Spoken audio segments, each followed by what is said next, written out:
The fever had taken hold 3 days ago, and now Theresa Palmer's 8-month-old daughter was burning up like a coal stove in the middle of summer, her tiny body convulsing with coughs that sounded like dry leaves crackling in a fire. Theresa sat on the floor of her one-room shack on the outskirts of Buffalo, Wyoming, in the sweltering August heat of 1882, pressing a damp rag to little Emma's forehead while tears streaked through the dust on her own face. She had already sold everything she could part with, her wedding ring, the good quilts her mother had made, even the silver locket that held the only picture of her late husband before consumption took him 6 months prior. The doctor wanted $3 just to come out this far, and she had exactly 14 cents to her name. She whispered prayers that felt hollow in her mouth, rocking Emma back and forth as the baby's breathing grew more labored with each passing hour.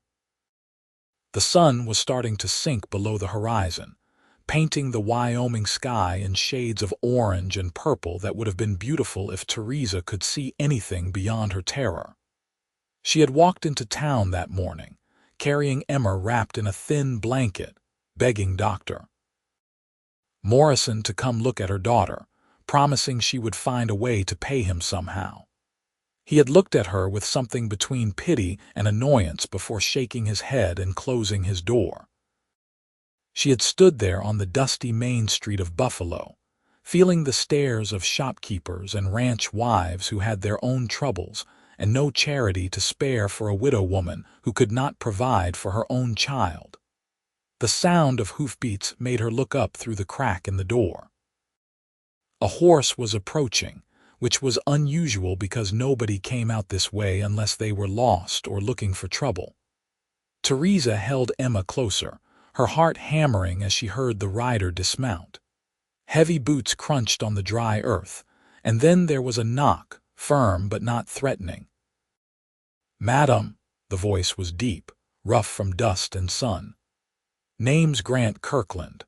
I was in town earlier, heard you talking to the doctor, thought I might come see if you needed help." Theresa hesitated, every instinct telling her not to open the door to a strange man. But Emma let out another rattling cough, and desperation won over caution. She pulled the door open just enough to see him. He was tall, probably around 25, with sun-weathered skin and eyes the color of storm clouds. He held his hat in his hands, and his expression was earnest, almost gentle. "I don't have any money," she said, her voice cracking. "I already told the doctor that. I heard. That's why I'm here." He glanced past her to where Emma lay on the thin mattress, and his jaw tightened. "That baby needs help now. Let me ride back and bring the doctor. I'll pay him." "I can't accept that. I have no way to repay you. I'm not asking for repayment." He met her eyes steadily. "Please, madam, let me help." Something in his face, a sincerity she had not seen in a long time, made her nod. He turned immediately, swinging back onto his horse with practiced ease. "I'll be back within the hour. Keep her cool as you can." Then he was gone, galloping toward town in a cloud of dust that glowed golden in the fading light.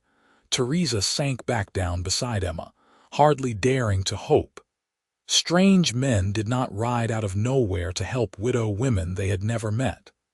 There had to be some catch, some price he would demand later.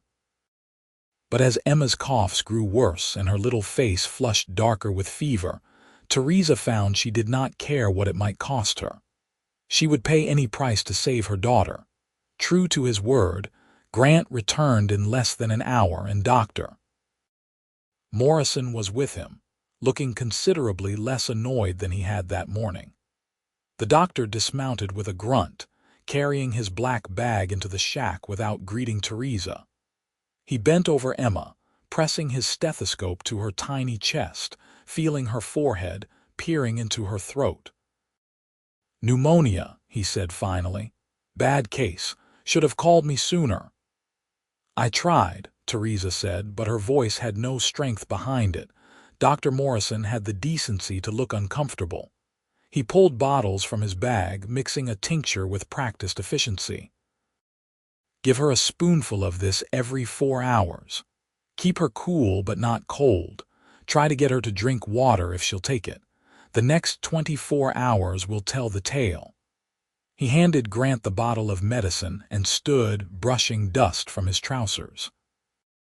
Grant pulled coins from his pocket and counted out $3 silver into the doctor's palm. What if she needs you to come back? Then you know where to find me. Dr. Morrison pocketed the money and left without another word to Theresa. When the sound of his horse faded into the night, Theresa found herself alone with this stranger who had just spent money he had no reason to spend. She held Emma carefully as Grant knelt down beside them, his large frame somehow fitting into the cramped space without making her feel crowded. "Thank you," she managed. "I don't know how to thank you properly. Don't need thanks.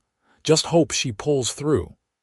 He looked at Emma with such genuine concern that Theresa felt something shift in her chest. "Have you eaten today?" She shook her head. Food had seemed unimportant when her daughter was dying. "I'll be right back." He went out to his horse and returned with a saddlebag, pulling out hardtack, dried beef, and a canteen of water. "It's not much, but it's something." They sat in the dimness as true night fell, and Theresa forced herself to eat because she knew she needed strength. Grant ate too, watching Emma with the focused attention of someone who understood what it meant to keep vigil. After a while, Theresa gave Emma her first dose of medicine, and the baby fought it weakly before swallowing. "You don't have to stay," Theresa said quietly. "You've already done more than anyone else would. I'll stay if you don't mind. 2 people watching is better than 1. You could use the rest. I can't sleep, not while she's like this. Then we'll both watch." He settled against the wall, his long legs stretched out in front of him. "Tell me about her. What's her name?" "Emma. Emma Rose." Theresa stroked her daughter's damp hair. "She was born in December. My husband lived just long enough to see her.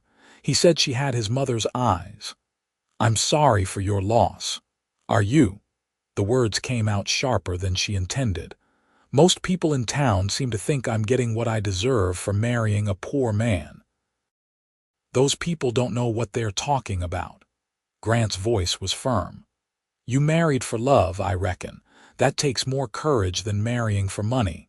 Something about the way he said it made Theresa look at him more carefully.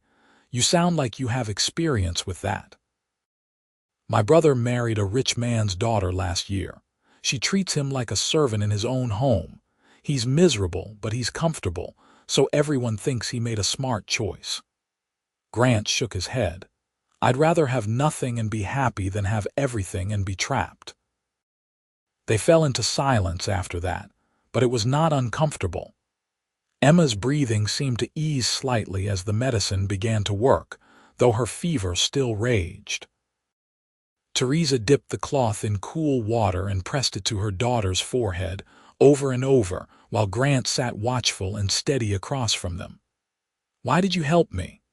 Theresa asked finally, when the moon was high and bright through the cracks in the walls. "You don't know me." Grant was quiet for a long moment. "My sister died when I was 15. She got sick just like your Emma, same kind of cough, same fever. My parents didn't have money for the doctor either. By the time they scraped enough together, it was too late." He looked down at his hands, work roughened and scarred. "She was only 6. I couldn't help her then. Maybe I can't help Emma either, but I had to try." Theresa felt tears well up again, but this time they were not just from fear. "I'm so sorry. That's a terrible thing to carry." "We all carry something." He met her eyes, and in the moonlight she could see the old pain there, but also something warmer. "What matters is what we do with it." The hours crept by with agonizing slowness. Theresa gave Emma her medicine at the appointed times, and Grant helped her drip water into the baby's mouth with infinite patience. Around midnight, Emma's fever seemed to spike even higher, and Theresa nearly broke apart with terror. Grant moved to sit beside her, close enough that she could feel the solid warmth of him, and somehow that helped anchor her. "She's fighting," he said softly. "That's a good sign. She's strong like her mother. You don't know that I'm strong, you just met me. I know you walked into town this morning and begged for help even though those people have been cruel to you. I know you're sitting here now, taking care of your daughter even though you must be exhausted beyond measure. That's strength." Theresa let herself lean against his shoulder just slightly, and he did not pull away. They sat like that as the night deepened, two people keeping watch over a tiny life that hung in the balance. Somewhere around 3 in the morning, Emma's fever finally broke. Her skin went from blazing hot to merely warm, and her breathing evened out. She fell into what looked like actual sleep rather than fever-induced unconsciousness. Theresa sobbed with relief, and Grant's arm went around her shoulders, steady and comforting. "She's going to be all right," he murmured. "She's going to make it, because of you. If you hadn't brought the doctor, if you hadn't paid for the medicine." She could not finish the sentence. "You would have found another way. Mothers always do." But he smiled as he said it, and Theresa found herself smiling back, feeling lighter than she had in days. As dawn began to paint the sky pink and gold, Emma woke properly for the first time in 3 days. She looked around with clear eyes, making the small sounds that Theresa had thought she might never hear again. Grant watched as Theresa held her daughter close, his expression soft with something that might have been hope. "I should probably go," he said, though he made no move to stand. "Let you two rest. Will you come back?" The words tumbled out before Theresa could stop them. "I mean, I'd like to thank you properly. Maybe dinner once Emma is stronger." His smile was like sunrise, slow and warm. "I'd like that very much." Over the next week, Grant did come back every day. He brought food and supplies, refusing to let Theresa refuse them. He fixed the holes in her roof, reinforced the door, and chopped enough firewood to last through the coming winter even though it was still summer. Emma grew stronger each day, her color returning, her appetite coming back. And as Theresa watched Grant play with her daughter, making silly faces that made Emma laugh, she felt something she had not felt since her husband died. She felt hope for the future. Grant told her about his life as they worked together, Theresa washing clothes while he mended her fence.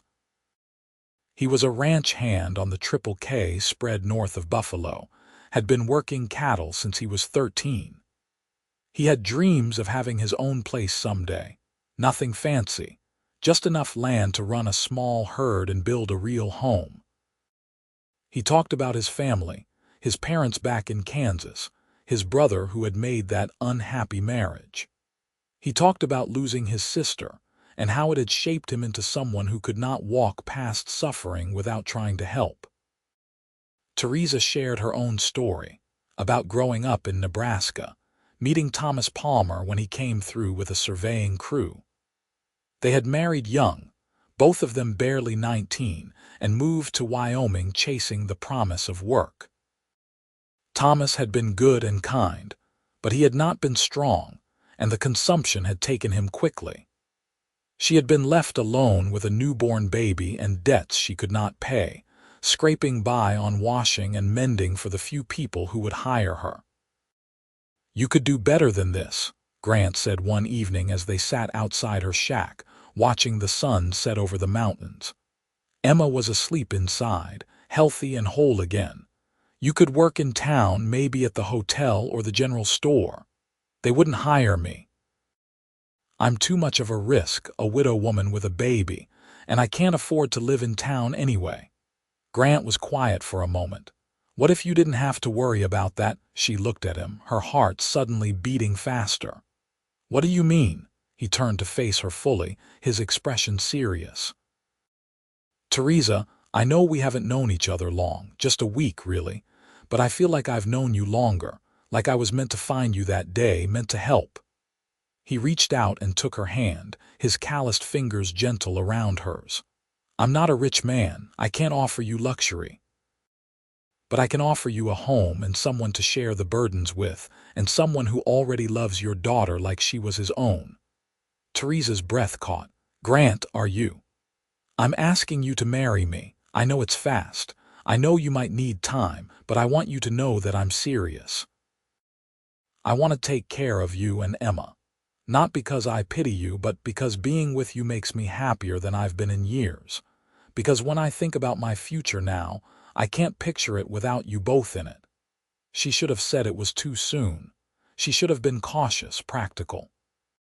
But when she looked into his eyes and saw nothing but sincerity and hope and something that looked very much like love, she found herself nodding. Yes, yes, I'll marry you. His smile was brilliant, and he stood, pulling her up into an embrace that felt like coming home. I'll do right by you, he promised against her hair. I swear it. I know you will. You already have. They were married 2 weeks later in the small church in Buffalo, with Emma in Theresa's arms and the minister's wife as their witness. Grant had used his savings to buy Theresa a simple blue dress and a silver ring that fit perfectly. After the ceremony, he took them to the small cabin he had been renting at the edge of the Triple K property. And Theresa stepped inside to find he had spent the past 2 weeks making it into a proper home. There was a real bed with a thick mattress, a cradle he had built himself for Emma, a table and chairs, shelves for storing food and curtains in the windows.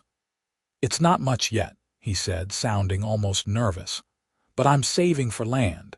In a year or 2 we can build our own place. It's perfect. Theresa set Emma down in the cradle and turned to him, reaching up to cup his face in her hands. You're perfect. He kissed her then, and it was gentle and sweet and full of promise.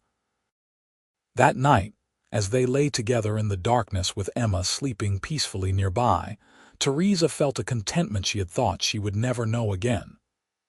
Grant held her close, his heart beat steady under her ear, and she knew she had found something rare and precious. Life settled into a rhythm after that. Grant worked long days on the ranch, while Theresa took care of Emma and their home. She started taking in sewing again, but this time it was because she wanted to contribute, not because they would starve otherwise. Grant's wages were modest, but they were steady, and he was good with money. Every penny he could spare went into their savings for the land he dreamed of owning. The other ranch hands accepted Theresa and Emma without question, perhaps because Grant was well-liked and respected.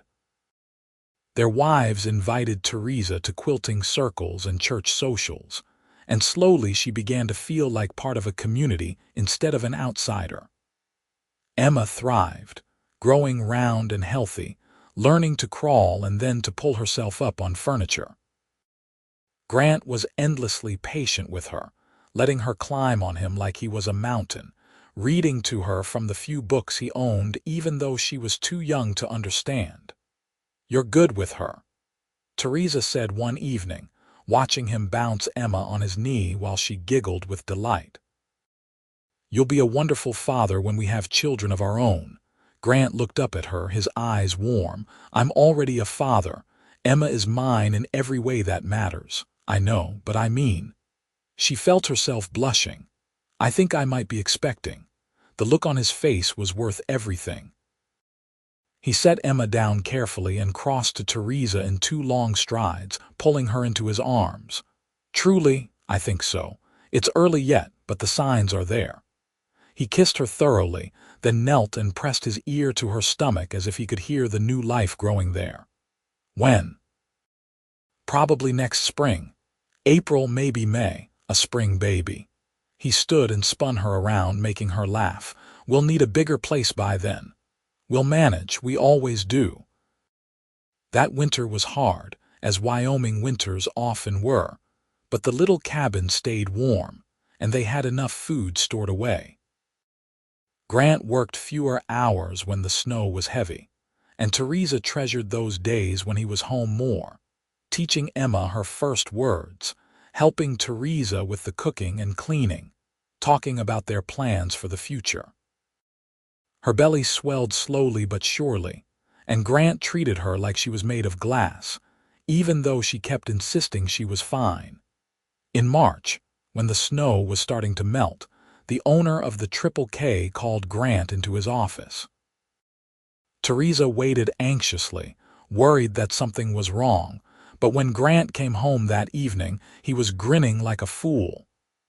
"Mr. Kennedy is selling off a section of land on the eastern edge of his property," he said, sweeping Theresa up despite her pregnant belly. 40 acres. He's willing to sell it to me for a fair price, and he says I can pay it off over 5 years. We can start building our house this summer. Theresa felt tears of joy spill down her cheeks. Truly, we're going to have our own land, our own house, our own future. He set her down gently and knelt, pressing his face against her stomach. "You hear that, little one? You're going to be born on land that belongs to your family."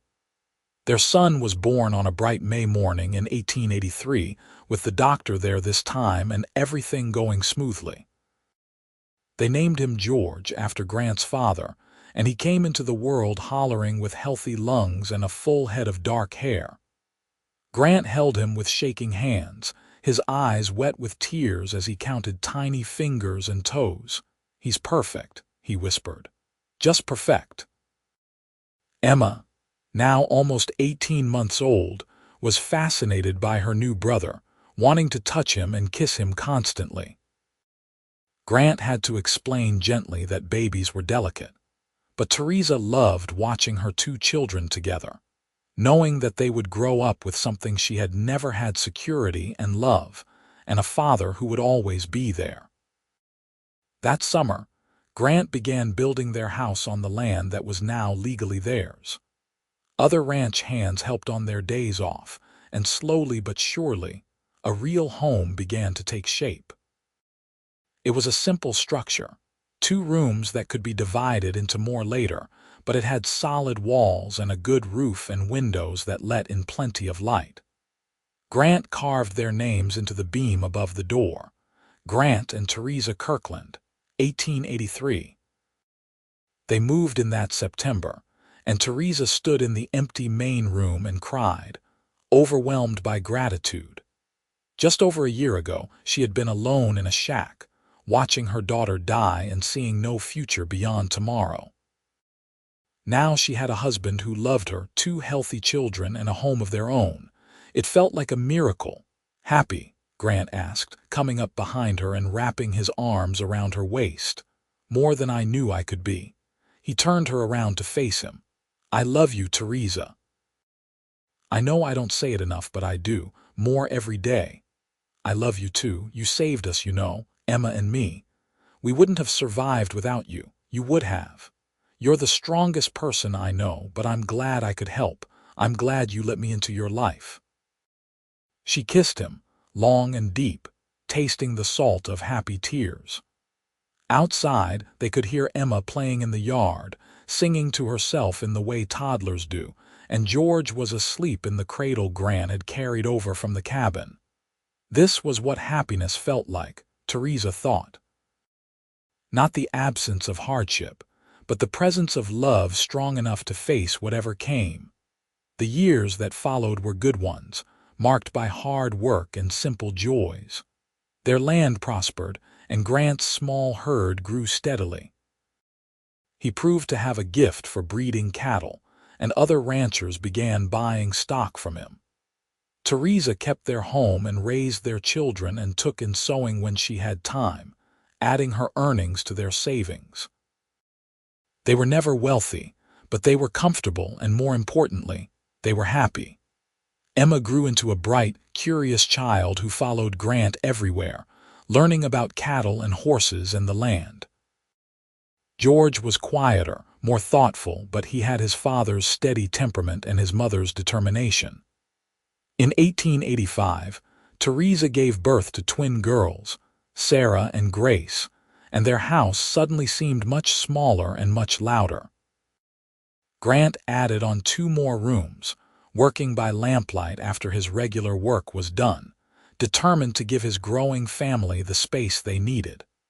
The people of Buffalo, who had once looked at Theresa with judgment or pity, now greeted her with respect. She and Grant were known as a hardworking couple who had built something from nothing, who took care of their own and helped others when they could. When young Dr. Harrison arrived in town to take over from the retiring Dr. Morrison, Grant made sure to introduce himself and paid the doctor a retainer to ensure he would come whenever the Kirkland family needed him. No questions asked. "I never want anyone in my family to be in the position we were in that night," he told Theresa. "Never want any of our children to be sick without help coming immediately." It was a promise he kept, and more than that, he began quietly helping other families who found themselves in desperate straits. When the Johnsons' barn burned down, Grant organized a crew to rebuild it. When the widow Mrs. Chen needed help bringing in her harvest, he spent his Sundays working her fields. He never forgot what it felt like to lose someone because help came too late, and he made it his mission to ensure others did not suffer the same fate. Theresa watched her husband with growing admiration and deepening love. The cowboy who had ridden out of the sunset to save her daughter had become the man who saved entire families, who built a community through simple acts of kindness and hard work. He was respected not just for his success but for his character, and she was proud to stand beside him. One evening in the summer of 1887, Theresa and Grant sat on the porch of their home, watching their children play in the yard. Emma was 9 now, tall and strong, helping her father with the cattle. George was 4, chasing the twins around while they shrieked with laughter. The sun was setting behind the mountains, painting everything in shades of gold and rose. "You remember that first night?" Grant asked quietly, reaching for Theresa's hand. "When I sat with you and Emma, every detail, I thought I was going to lose her. I thought my whole world was ending. Instead, it was just beginning for both of us." He squeezed her hand. "I rode out to your shack that day thinking I might be able to help someone the way I couldn't help my sister. I never imagined I would find everything I had ever wanted." Theresa leaned her head on his shoulder. "I was so frightened of you at first. I thought there must be some trick, some price I would have to pay later. And now I know that the only price was opening my heart again, letting myself trust, letting myself love." She lifted her head to look at him. "You gave me back my life, Grant. You gave me a future. You gave me this." She gestured at the house, the land, the children playing in the golden light. "We gave each other this. You trusted me when you had no reason to. You took a chance on a cowboy you barely knew. You built this life just as much as I did." They sat in comfortable silence, watching as Emma showed George how to whistle, as the twins picked wildflowers and wove them into crooked crowns. This was what they had fought for, worked for, built together. A family, a home, a love that had started in desperation and grown into something unshakable. "I want to tell them the story someday," Theresa said. "When they're older, about how you rode out to help us, how you stayed with us all night, how you paid the doctor even though you barely knew us. They might not believe it. It sounds like something from a dime novel. But it's true. It's our truth." She smiled at him. "And I want them to know that sometimes when everything seems darkest, help comes from unexpected places. That there are still good people in the world who do the right thing just because it's right. Then we'll tell them together. Every detail." As the stars began to appear in the darkening sky, Grant called the children in for supper. They came running, Emma carrying Grace, George holding Sarah's hand, all of them talking at once about their day's adventures. Theresa served the meal she had prepared, and they all sat around the table together. A family bound not just by blood but by choice and love and the determination to take care of one another. That night, after the children were asleep, Grant and Theresa lay in their bed, his arm around her shoulders, her head on his chest. The house was quiet except for the soft sounds of breathing from the other room and the night wind rustling through the grass outside. "Are you happy?" Grant asked, the same question he had asked so many times over the years. "More than I ever dreamed possible," Theresa answered, the same answer she always gave because it was always true. He kissed the top of her head. "Good. Because I plan to spend the rest of my life making sure you stay that way. You already have." She tilted her face up to kiss him properly. "You gave me everything, Grant, everything that matters. We gave each other everything. That's what love does. It multiplies what we have instead of dividing it." They fell asleep like that, wrapped in each other's arms, secure in the knowledge that whatever challenges tomorrow might bring, they would face them together. The land was theirs, paid for in full as of last month. The cattle were healthy and multiplying. The children were thriving. The future stretched out before them, bright with possibility. Years continued to pass in their steady rhythm. Emma grew into a young woman who could ride and rope as well as any ranch hand, who had her mother's determination and her father's kindness. She caught the eye of the new foreman at the Triple K, a serious young man named James who asked Grant's permission to court her properly. Grant interviewed him thoroughly before agreeing, and Emma married at 19 in the same church where her parents had wed, with her siblings standing as witnesses.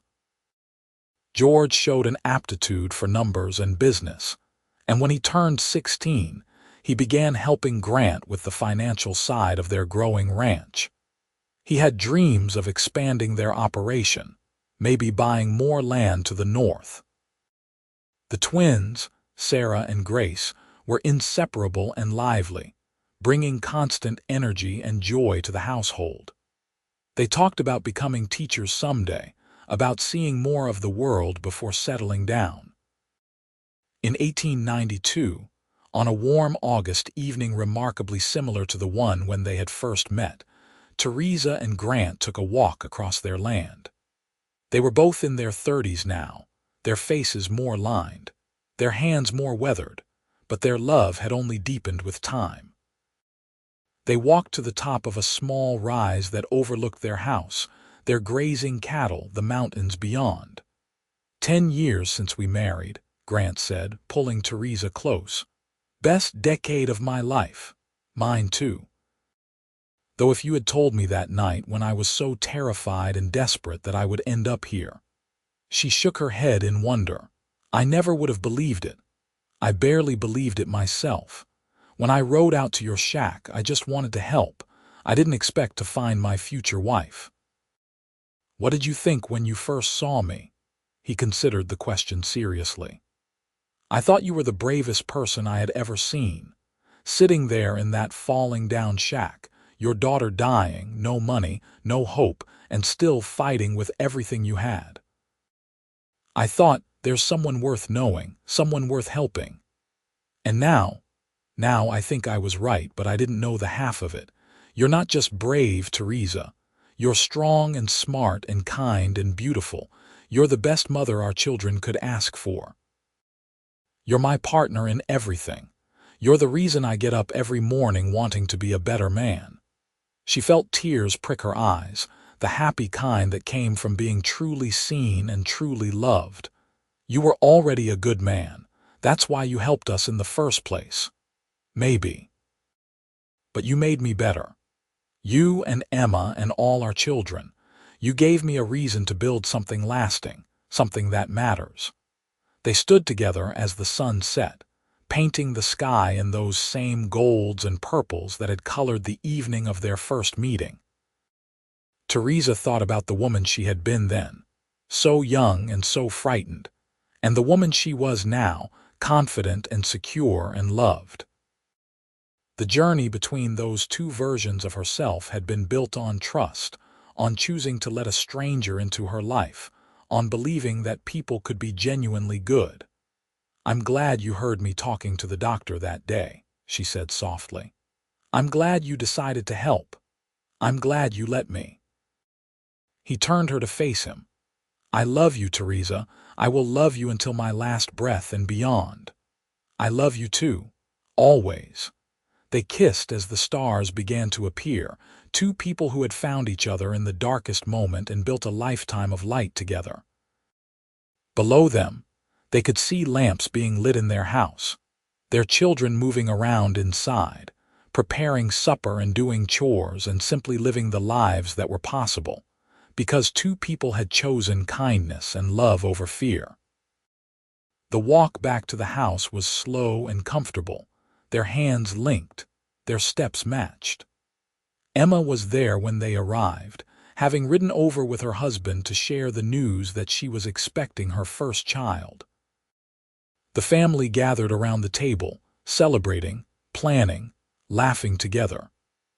Grant caught Theresa's eye across the happy chaos and she smiled back, knowing that this was what they had built together.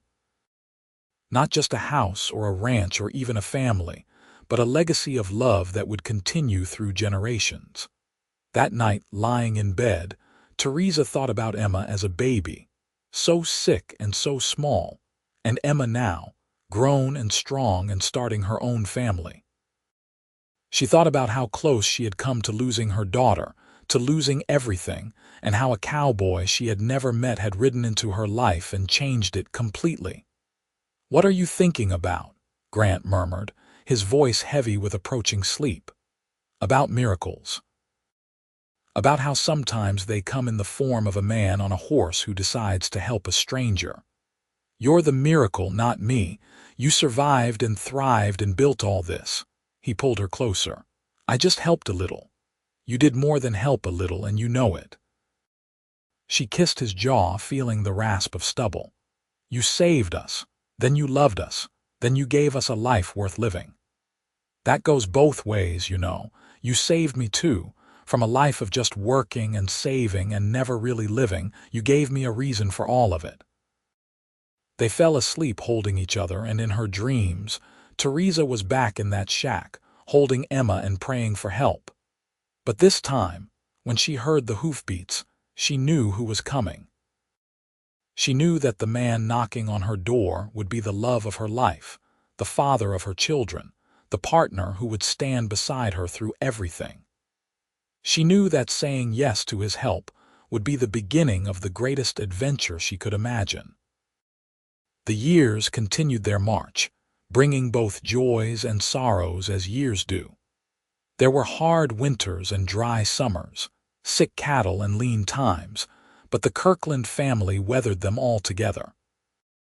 Grant's hair started going gray at the temples, and Theresa found lines around her eyes when she looked in the mirror, but they wore their age well, earned through honest work and honest living. Emma had 4 children of her own, 3 boys and a girl, and she brought them to visit every Sunday. George married a schoolteacher from town and took over more of the ranch operations as Grant began to slow down. The twins both became teachers as they had dreamed, though Grace returned to Buffalo after a few years in Cheyenne, having fallen in love with a local carpenter. Sarah stayed in the city, writing long letters about her students and her adventures. In 1897, on a crisp autumn day, the whole family gathered at the Kirkland Ranch to celebrate Grant and Theresa's 15th anniversary and the 25th anniversary of the night they had met. Emma, now 26 and heavily pregnant with her 5th child, had organized the entire event over her mother's protests that it was too much fuss. "It's not too much fuss," Emma said firmly, arranging pies on the long table they had set up outside. "That night changed all our lives. We wouldn't be here without it, without both of you." The family ate together as the sun set, children running everywhere, grandchildren climbing on Grant's lap, daughters-in-law helping Theresa serve food, sons-in-law swapping stories with Grant's old friends from the Triple K. As the meal wound down and people settled into comfortable groups, Emma stood up and called for attention. "I want to tell a story," she announced. "Some of you know it, but the little ones don't, and I think they should." She waited until everyone was quiet, then began. "When I was a baby, I got very sick. My mother was a widow then, and we were poor. She had no money for a doctor. She walked into town and begged for help, but nobody would help her. She thought I was going to die." The children's eyes were wide, and even the adults who knew the story leaned forward to hear it again. But that day, there was a cowboy in town, a ranch hand who worked hard and saved his money. He heard my mother talking to the doctor, and he rode all the way out to our little shack. He paid the doctor to come. He bought medicine, and then he sat with us all night making sure we were okay. He didn't know us. He didn't owe us anything, but he helped because it was the right thing to do. Emma looked at Grant, her eyes shining. "That cowboy was my papa. Not by birth, but by choice. He married my mother. He gave us a home.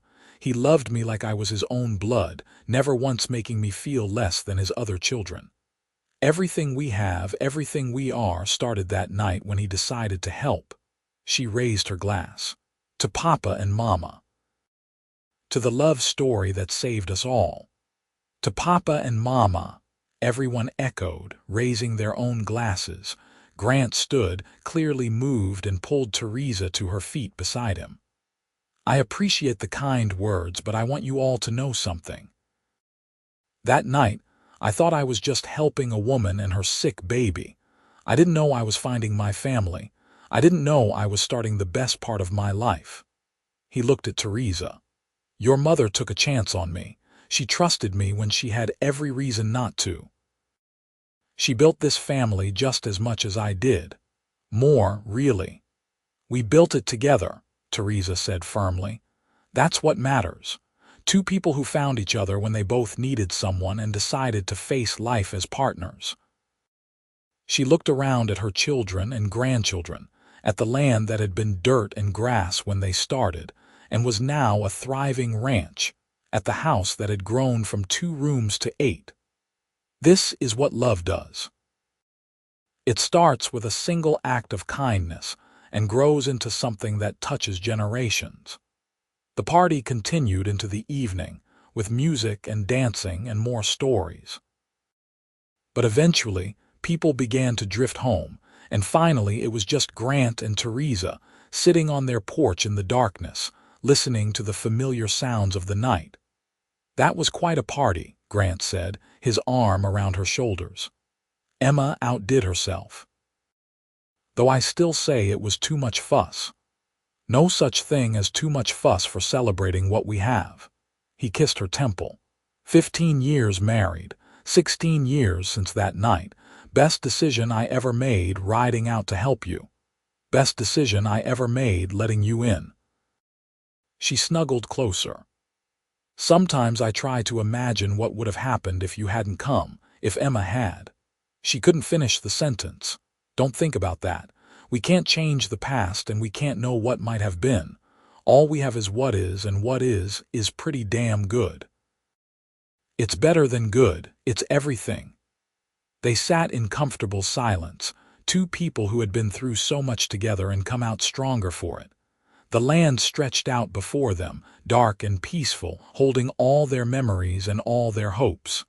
This was home, Theresa thought. Not just the physical place, but the feeling of being exactly where she belonged, with exactly who she belonged with. The years that followed were gentler, as Grant and Theresa slowly handed over the ranch operations to George and his wife, while they took on more of a guiding role. They had more time to spend with their grandchildren, teaching them the same lessons they had taught their own children about hard work and kindness, and the importance of helping others. They took trips to visit Sarah in Cheyenne, marveling at how much the West was changing, how many new people were arriving, how different it was from the wild and dangerous place it had been when they were young. But through all the changes, their love remained constant. They still held hands when they walked. They still talked for hours about everything and nothing. They still looked at each other with the same wonder and gratitude they had felt in those early days, when everything was uncertain except their commitment to each other. In the spring of 1905, they celebrated their 23rd anniversary with a quiet dinner, just the two of them.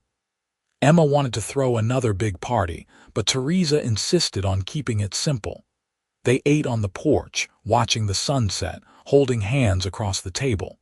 "You have any regrets?" Theresa asked, a question that had been on her mind lately as she found herself thinking more about the past. Grant considered it seriously, as he always did when she asked important questions. "I regret not finding you sooner. I regret the years you struggled alone. I regret that Emma was so sick, that you were so frightened." He squeezed her hand. "But I don't regret anything that happened after I knocked on your door. Every day since then has been a gift. Even the hard times. The droughts and the sickness and the times we barely scraped by. Especially the hard times. Those taught us what we were made of. Those showed us we could face anything together." He brought her hand to his lips. "What about you? Any regrets?" "Just one. I regret being so scared of you at first. I wasted precious time being suspicious when I could have been falling in love. You were protecting yourself and your daughter. That's nothing to regret." He smiled. "Besides, you made up for it. You've loved me so well these past 2 decades, I feel like the luckiest man alive." "You are the luckiest man alive, and I'm the luckiest woman." She stood and moved to his side of the table, settling onto his lap the way she had done 1,000 times before. "I love you, Grant Kirkland. Thank you for riding out to help us that night. Thank you for every day since." He wrapped his arms around her, holding her close. "Thank you for letting me. Thank you for building this life with me. Thank you for being the answer to every prayer I ever had, even the ones I didn't know how to say." They kissed as the last light faded from the sky, two people who had found each other in the darkness and created a lifetime of light. Around them, the ranch hummed with quiet life. Cattle settling for the night, horses in the barn, children and grandchildren in their own homes nearby. This was their legacy, built on a foundation of one cowboy's decision to help and one woman's decision to trust. And as the stars came out, brilliant and countless above the Wyoming plains, Theresa thought about that terrified young mother she had been, sitting in a shack with a dying baby and no hope. She wished she could reach back through time and tell that woman what was coming. That help was riding toward her. That love was just around the corner. That her story was far from over. In fact, it was just beginning. But maybe it was better not to know. Maybe the joy of their life together was sweeter because it had been so unexpected, so undeserved, so much more than either of them had dared to hope for. They had both been saved that night, in different ways, and they had spent every day since being grateful for it. "I love you," she whispered again, because she could never say it enough. "I love you too," he answered, his voice rough with emotion.